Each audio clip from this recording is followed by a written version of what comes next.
tarde, boa noite, sejam muito bem-vindos a mais um vídeo dos Segredos da Caixa. No vídeo de hoje eu vou falar sobre a lista dos 10 livros mais vendidos no mundo. Essa lista não conta com a Bíblia porque ela é um dos livros mais antigos, então não seria muito justo com os outros, porque ela é disparado o primeiro livro na lista dos mais vendidos no mundo. E essa lista também pode mudar, porque todos esses livros ainda continuam sendo vendidos e outros também. Então, daqui a alguns anos pode ser que ela esteja bem diferente. Mas, vamos começar. Em nono lugar, nós temos um livro publicado em 1887, chamado Ela, a Feiticeira, do escritor Henry Rider Haggard, que conta a história de Leo Vincent e Horace Holly, que vivem em um vilarejo inexplorado da África que fica sob o comando de uma feiticeira chamada Ela. Esse livro ele foi tão famoso que superou um outro clássico desse mesmo autor, chamado As Minas do Rei Salomão, e ele vendeu mais de 100 milhões de cópias. O próximo livro da nossa lista é do escritor chinês Xiao Xuexing e se chama O Sonho da Câmara Vermelha. Esse livro foi escrito durante a dinastia Qing, na China, e é um dos 4 grandes romances clássicos chineses.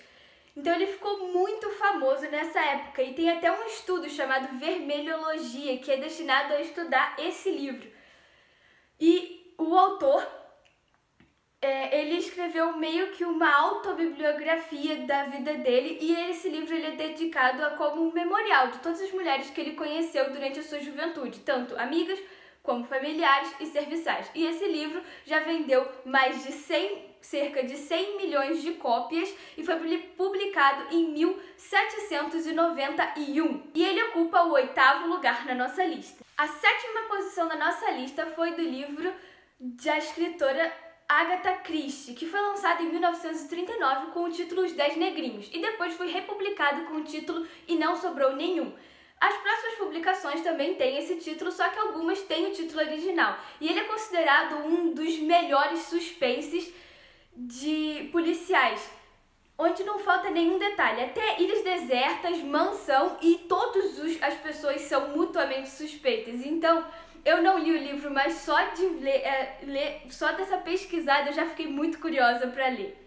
E esse livro também conta com aproximadamente 100 milhões de cópias. E em 6º lugar na nossa lista nós temos o livro O Hobbit, de J.R.R. Tolkien, que foi lançado em 1937 e vendeu aproximadamente 100 milhões de cópias também. Esse livro ele é muito famoso, tem até vários filmes vários filmes dessa sequência, também da sequência Senhor dos Anéis. E Hobbit conta a história de um hobbit, que são criaturas muito pequenininhas, assim, menores que eu, que vivem tranquilamente, assim, bem da paz,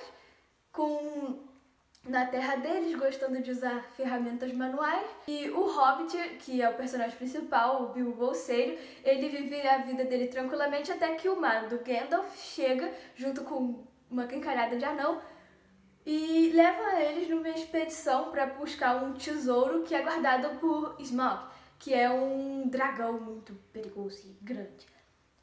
Desculpa se eu falei os nomes, tudo errado.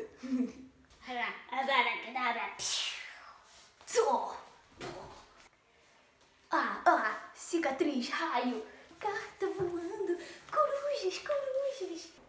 Eu sou um bruxo, Gryffindor.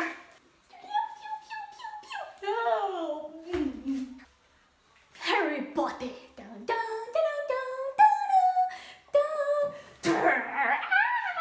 Carinho, pera. Sim, nessa lista não poderia faltar Harry Potter e a Pedra Filosofal, escrito por J.K. Rowling, publicado em 1997, com uma venda de aproximadamente 107 milhões de cópias. E até hoje a história do nosso bruxinho preferido ainda tem todos os filmes, todos os livros, todos os merchans, ainda tem muitos fãs pelo mundo inteiro, até essa minha atuação digna de Oscar. E em 4º lugar na nossa lista nós temos O Pequeno Príncipe, que é um livro muito bom da literatura infantil, escrito por Anthony de Saint-Exupéry e publicado em 1943 e vendeu mais de 140 milhões de cópias.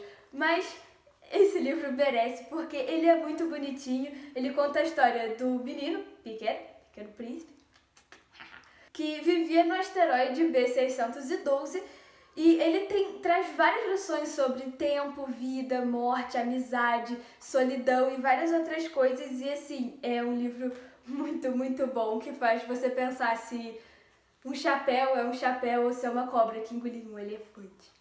Entendedores entenderão. E em terceiro lugar, J.R.R. Tolkien volta para nossa lista, só que agora com o livro Senhor dos Anéis, que era para ser um livro único, só que acabou virando uma trilogia.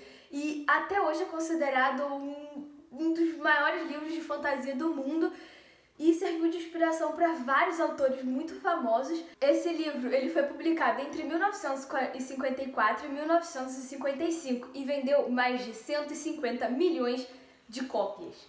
Sim, muita coisa. Imagina o primeiro lugar, né?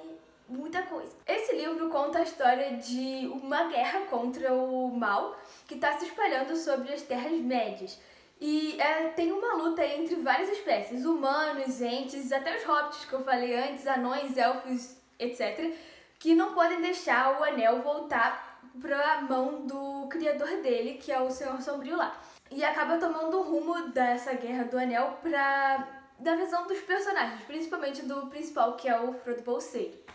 Em segundo lugar, nós temos Um Conto de Duas Cidades, do escritor Charles Dickens, que foi lançado em 1859 e vendeu mais de 200 milhões de cópias. Esse livro é o principal romance desse autor e ele se passa ali no século XVIII, entre a independência americana até a Revolução Francesa, e a correspondência entre os personagens é o principal jeito de continuar a história. Eu achei a proposta desse livro muito, muito interessante.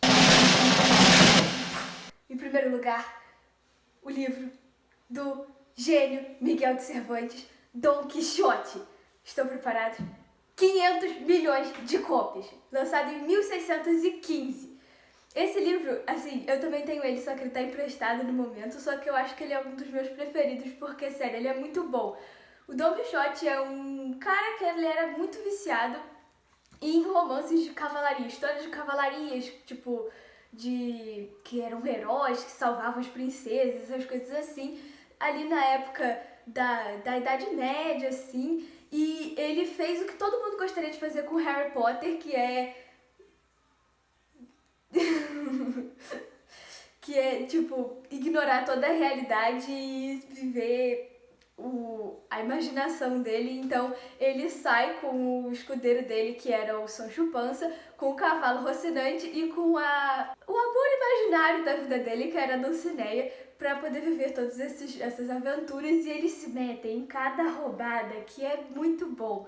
Ele vê, em vez de um moinho de vento, ele vê um gigante que quer matar eles. Aí ele acha que o balde é um capacete, bota o balde na cabeça. É muito bom esse livro. Sério, eu recomendo muito. E também toda a crítica que ele faz com essa troca do fim da Idade Média pro início dele do Renascimento e tal, essa crítica. Também o Ovelha Negra, que é uma pessoa que meio que copia os direitos autorais, faz uma fanfic, o Miguel de Cervantes também fala disso no livro, então, assim, é muito bom, recomendo muito. E o vídeo vai acabando por aqui, espero muito que tenham gostado e deixa o like, porque a gente sempre mendiga like, se inscreve no canal, manda pra quem quiser e